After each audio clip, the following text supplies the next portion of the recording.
Okusno, pisano in sezonsko. O čem govorim? O bowli seveda. Ja, zelo popularna jed, ki je k nam prišla torej iz Azije. Zdaj, zakaj je tako popularna? Ker je hitro narejena in izjemno zdrava. Danes bo Anita povedala tudi svoj recept. Anita, živjo? Živjo. Kdaj si se ti začela v bistvu navduševati nad bowlami? Par let nazaj, po moje že kar tako, kakšne 4, na primer. Okay. V bistvu, a se spomniš tvoje prve bowle? Ja, spomnim se najbolj tega, da ko sem naredila prvo, da sem pol po moje 14 dni sem bowle delala in vsako 100-krat slikala, ker sem bila čisto navdušena.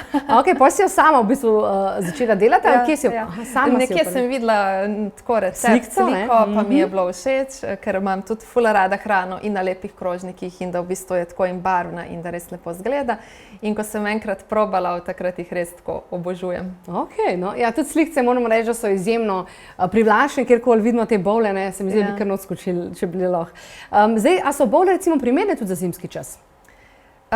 Pa po moje, kakor za koga. Zdaj, jaz jih jem tudi po zimi. Ja, sicer jih jem manj kot naprimer poleti, spomladi ali pa jeseni, ampak jih pa tudi jem.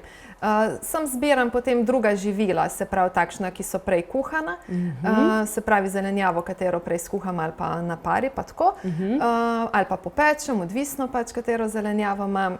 Poleti delam pa in spomladi, se pravi, ko je vroče, pa bolj kombinacije s svežo zelenjavo. Okay. Zdaj recimo mi povej, evo, ena tipična bowla, ki jo ti recimo pripraviš. Kaj vse vsebuje? Super, tako bo ena bolj taka poletna varianta. Se pravi, najprej skuham kvinojo ali pa, če nimam kvinojo, lahko tudi ajdovo kašo ali pa pečeno od tega imam vedno, ja. Skuhano in jaz v bistvu to kar ohladim, ko je pač vroče in pustim, da se to ohladi. In potem pa narežem zelenjavo, naprimer papriko, redkvico, čeri paradižnik, včasih dodam tudi lečo. Že pri papriki se dosti gram, pa dam različne barve, vsaj 2. Tako da je res ta bowla potem čim bolj pisana in to taka lepa na pogled.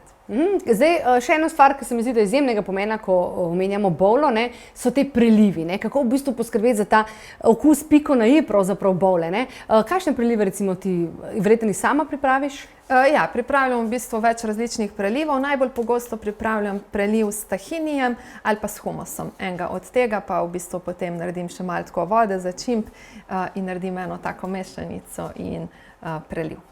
Zdaj, kaj pa recimo, zdaj si omenila eno tako recimo lušten recept za poleti, glede na to, da torej ti zelo veliko to ješ, ker si navdušena bowlašica, ne?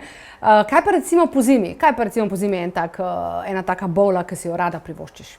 Ja, po zimi pa naprimer bi spet dala ali kvinojo ali pa ajdovo kašo, potem pa naprimer cvetačo, brokoli, pa nam že to da 2 barve, kuhano na sopari, kakšno popečeno papriko, lahko tudi popečene gobice in v bistvu spet dobimo tako eno barvito bowlo, pa preliv je lahko pa isti. No, superca, odlično.